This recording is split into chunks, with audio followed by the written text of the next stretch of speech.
from a liability standpoint, different states have different requirements. Okay. So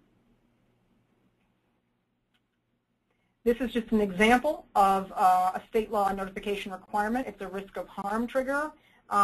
You'll either have a risk of harm trigger or just, you know, an acquisition trigger, meaning anybody got the data, notifications required, risk of harm.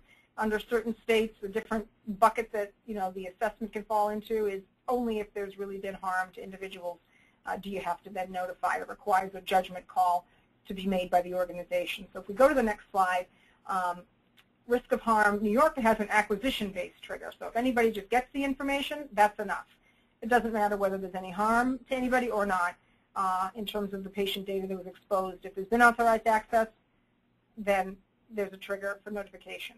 So it's important to know what your state requirement is. Okay? And we'll move forward here. Pennsylvania is an acquisition-based trigger as well. This slide provides some interesting dynamic on the enforcement activity. The government clearly is moving towards obtaining quite a bit of corrective action. If you look on the right-hand side, 67% of those organizations that had a particular breach resulted in corrective action. So it's the minority of cases where there isn't anything to come from a government investigation after a breach. Okay. Moving forward. These are some statistics for you to keep as general reference. We're not going to spend a great deal of time with them now in lieu of the hour, but it's important to remember that greater than 500 individuals is the tipping scale for much larger burdens and reporting obligations to Health and Human Services. Significantly, healthcare breaches are almost half of all reported breaches nationwide across all industry sectors. The most common cause of which for healthcare, about 48% of the time, is the theft or the loss of a laptop or another portable electronic device, including smartphones.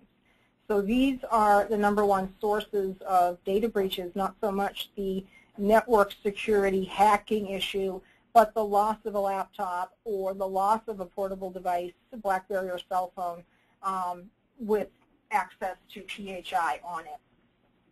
Moving to the next slide. Remember, you can't transfer your liability under federal or state law, so if you are contracting with your third-party vendors, you know, to notify on your behalf for your patients if they have a breach of that data that they're in custody of. Remember, it might even increase your liability if they